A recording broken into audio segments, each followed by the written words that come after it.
Este quarto trabalho de Hércules, que é chamado A Captura da Corça, ele é um trabalho relativamente simples como história no plano externo, mas é profundo e foi o trabalho adequado para Hércules desenvolver a sua sabedoria e principalmente o seu poder de escolha, o seu poder de discernimento. É o trabalho no qual se percebe que Hércules está finalmente emergindo bem claramente da consciência de massa e que ele começa a ver as coisas, a discernir, a estar diante da sua evolução e dos fatos da vida, não mais como uma pessoa da massa dos homens que não ainda escolhe com sabedoria, mas como alguém que já está apelando claramente e que como alguém que já está recebendo também bem claramente de um outro nível de consciência uma inspiração. Hércules então atravessa esse quarto portão aberto e entra em um ambiente de um silêncio profundo. Além desse portão, a paisagem se estende e uma paisagem muito ampla, muito tranquila. E lá no horizonte vê-se um templo. Então havia esse templo no horizonte e sobre uma elevação, sobre uma colina, ali perto do templo, estava uma corça, muito jovem e muito esguia, e que, mesmo à distância, via-se que essa corça era bela. Hércules, então, a observava e procurava escutar todos os sons e ver todos os movimentos que vinham dela, porque ele tinha que capturar esta corça. Esse era o trabalho dele. Então, quando ele estava observando essa corça, ele ouviu, de uma certa direção, a voz de Artemísia. E Artemísia disse a ele: Hércules, a corça é minha, portanto, você não a toque. Fui eu que a alimentei durante muitas eras, e ela é minha, ela é de minha propriedade. Hércules então tinha acabado de ouvir a voz de Artemísia, que disse que a corça era dela, porque ela a tinha alimentado por muito tempo, quando em seguida ele ouviu uma outra voz. Esta segunda voz era a voz de Diana, que competia com aquela primeira. E Diana então disse: Não, a corça é minha, porque ela pode ser muito útil a mim, e comigo ela deve permanecer. Então Hércules ficou entre essas duas vozes que se contradiziam e prestou muita atenção no que lhe tinha sido dito. E nisso, uma terceira voz surgiu. E essa terceira voz disse: Hércules, a corça não pertence nem a Artemísia e nem a Diana, mas a corça é do Deus cujo templo você vê ali no horizonte. E aí a terceira voz disse a Hércules ainda: Vá, capture a corça e leve-a lá para o templo, e deixe-a lá, porque lá a corça está segura. Então Hércules se encaminhou lá para a direção do templo e para a colina onde estava também a corça.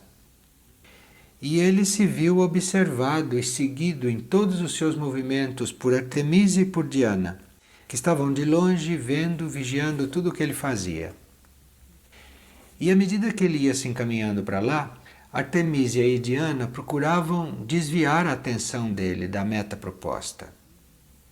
E ao mesmo tempo que elas ambicionavam e que elas vigiavam a corça, elas seguiam tudo o que Hércules fazia, tentando desviá-lo. E depois, quando Hércules começou a seguir a corça para capturá-la, Artemísia e Diana começaram a tentar bloquear todos os esforços dele, com várias tentativas para ele não conseguir caçar a corça. Hércules então começa a perseguir a corça por todos os lados e não tinha a sua tarefa facilitada pela interferência das duas jovens, né, possessivas. E durante um ano ele seguiu o animalzinho por toda aquela região, por aquelas colinas, sem poder apanhá-lo, porque a corça era muito rápida e a corça ia de montanha em montanha, a corça se escondia pelas florestas, mas Hércules não desistia, Hércules estava sempre atrás. Até que a uma certa altura a corça ficou cansada e estendeu-se sobre a relva para dormir. Então, quando a corça adormeceu, Hércules aproximou-se com um passo muito silencioso e começou a estender assim o braço, a mão, com os olhos na presa, e no momento oportuno ele disparou uma flecha que atingiu a pata da corça. E a corça, com a pata ferida, acordou, mas ela não podia se mover, ela não podia continuar seu caminho. Então Hércules se aproximou, pegou a corça nos braços, levou-a até bem próximo do seu coração e ficou com a corça ferida nos braços, não é? E com a cabeça da corça assim, bem perto do coração dele. E Hércules, então, quando estava com a corça nos braços, deu por terminada a busca da corça. Mas em vez de levar a corça lá ao templo, como ele tinha recebido ordem no começo, né, de capturá-la, de levá-la ao templo e entregá-la ao Deus do templo, ele, com a corça nos braços, disse que ele a tinha perseguido pelos bosques escuros, que ele lutou para encontrar o caminho, que ele por mais de um ano tinha ido atrás dela pelas planícies, através daquela natureza selvagem, e que as duas jovens, Artemísia e Diana, tinham dificultado muito o seu trabalho, que ele tinha se esforçado muito, e finalmente agora ele diz que a corça lhe pertence. E aí Hércules, com a corça nos braços, disse: a corça é minha. Mas aí ressoou assim a voz do instrutor interno de Hércules, daquele que eu tinha mandado capturar a corça. E o instrutor disse: você se engana, Hércules. A corça não pertence a Artemísia, a corça não pertence a Diana e a corça não lhe pertence. Leve-a para aquele templo distante onde habitam os filhos de Deus, e deixe a corça ali com eles, a salvo. Mas Hércules, a essa altura, depois de ter trabalhado tanto para capturar a corça, ele sentiu necessidade de se esclarecer sobre esse assunto e perguntou ao instrutor: por que isso? Por que depois de uma busca tão longa e tão prolongada, por que a corça não é minha? E aí ele perguntou para o instrutor: você está vendo que eu estou segurando a corça junto ao meu coração? Você está vendo que eu a coloquei aqui no meu peito, junto ao meu coração? Então o instrutor tentou transmitir a Hércules uma outra ideia. Tentou transmitir a Hércules uma ideia mais elevada, que normalmente não são captadas facilmente pelas pessoas que estão em conflito. E o instrutor disse a ele: veja, Hércules, lá naquele templo estão os filhos de Deus. Você também é um filho de Deus.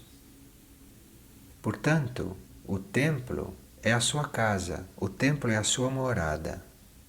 Se você deixa a corça lá no templo, você está deixando a corça na sua casa, porque você também é filho de Deus. E por acaso você não compartilha da vida de todos os filhos de Deus? Então, por quê? Se a corça está lá, por que que você sente falta da corça? Por que que você acha que você está sem a corça? E Hércules então ficou escutando aquilo e o instrutor insistiu: leve a corça sagrada para o templo e deixe-a ali. Então Hércules obedeceu. Levou a corça para o templo sagrado e depositou-a lá no centro do templo.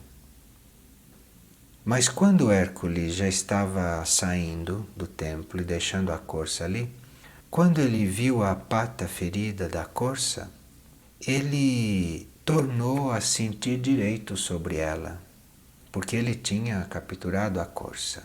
E quando ele viu a pata ferida, ele se lembrou disso e tudo aquilo reviveu nele. E aí ele disse: a corça é minha. Insistiu, né? A corça é minha. Quando ele disse a corça é minha, Artemísia, que tinha ficado lá fora do templo, porque Artemísia não entrava no templo, ficava lá fora. E lá de fora, Artemísia ouviu isso e repetiu: eu sempre via essa corça refletida na água quando ela ia beber. Eu sempre ouvia os seus passos quando ela caminhava. E eu sei que a corça é minha, porque todas as formas, todas as coisas materiais são minhas. E o Deus do templo afinal falou: olhem, a corça é minha. O seu espírito descansa em mim por toda a eternidade, aqui no centro desse templo. Quem está no centro desse templo descansa em mim. Então ela é minha. E você, Artemísia, disse o Deus do templo, né? Você não deve entrar aqui. Só Diana pode entrar aqui por uns momentos só para ver a corça, mas depois ela tem que sair. Então Diana entrou rapidamente, por um momento, por uns instantes ali no templo, viu a corça que parecia morta, porque ela estava estendida assim no centro do templo. E Diana ficou tocada por aquela cena e disse: mas por que Hércules pode ficar aqui dentro do templo e nós duas temos que esperar lá fora? Então o Deus do templo explicou: porque Hércules trouxe a corça em seus braços, junto ao seu coração.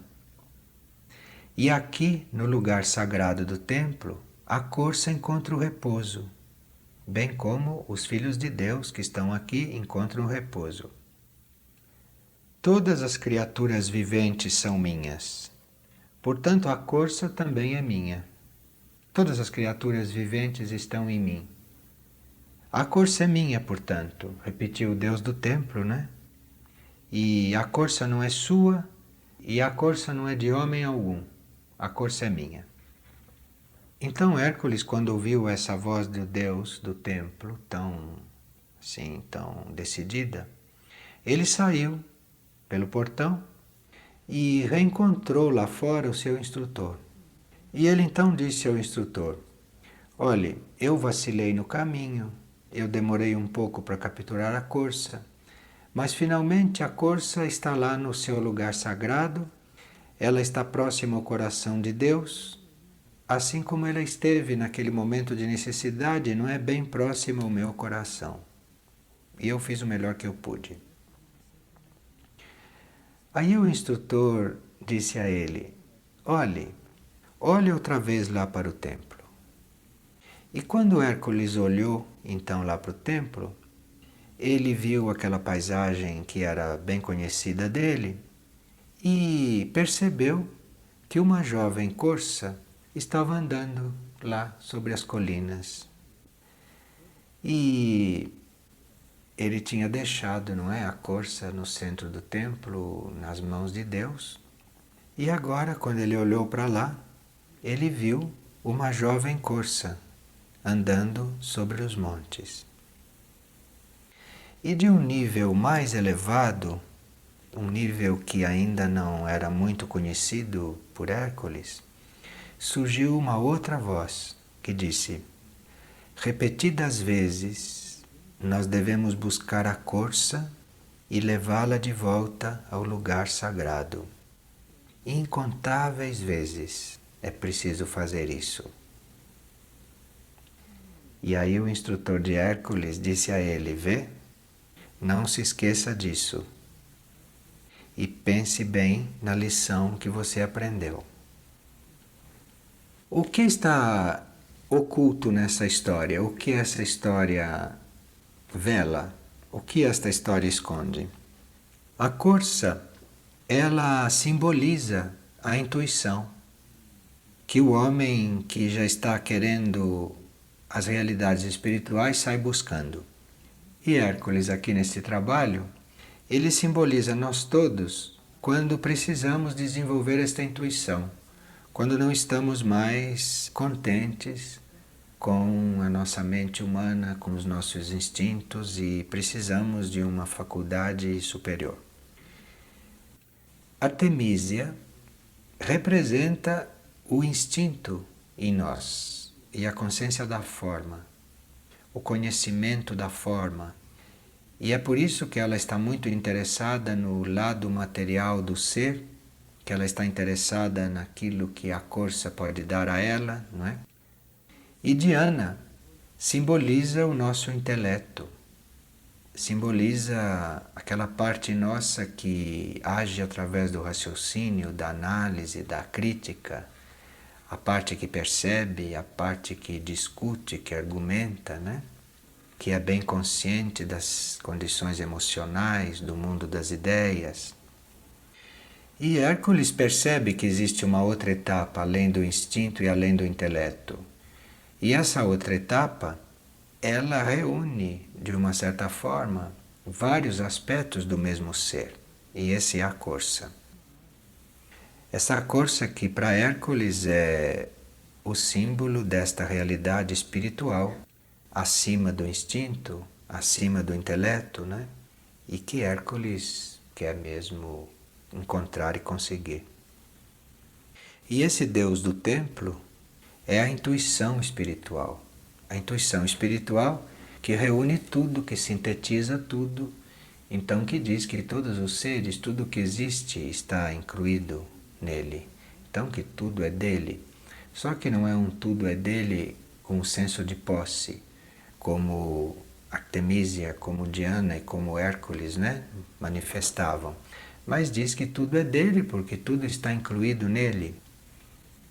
E é só quando o homem transmuta toda essa sua parte instintiva, quando essa parte instintiva não o toca mais, quando esta parte instintiva não consegue mais controlá-lo, não consegue mais determinar o que ele vai fazer, não é? E quando ele faz aquilo que deve, independente do que o lado intelectual e o lado mental está dizendo a ele, então quando o instinto e quando o intelecto já estão subordinados ao homem, então é aí que ele está à vontade, que ele pode entrar à vontade dentro do templo, oferecendo lá dentro do templo a síntese desses seus aspectos todos, e que é então essa faculdade intuitiva que começa a surgir nele, que começa a vir, não é, para ele. Então ele tinha usado o instinto, ele tinha usado Artemísia até então, tanto assim que Artemísia ficou muito ligada a ele e ao que ele estava buscando. Ele tinha usado também o intelecto e através disso ele foi se interessando pela intuição. Ele foi se interessando por ser conhecedor das coisas do espírito e das realidades espirituais que nem o instinto e nem o intelecto podem oferecer. Então, com esse trabalho, que é um encontro de Hércules com a intuição, um encontro consentido, um encontro abençoado, não é um encontro facilitado, assim pelo lado divino das coisas, não é pelo Deus do templo. Depois desse encontro com a intuição, então a evolução de Hércules chegou em um ponto chave, como se ele tivesse terminado um ciclo evolutivo. O ciclo no qual ele tinha lutado, né? Lutado com as coisas formais. Nós vimos que no primeiro trabalho, na captura das éguas, né? Ele luta com a crueldade, com a crítica, com o egoísmo, com a tagarelice. E ele então começa no trabalho das éguas, no primeiro, a desenvolver a mente, a faculdade da mente. Então ele está lutando com as coisas mentais. No segundo trabalho, na captura do touro, ele está calibrando, ele está lutando, não é?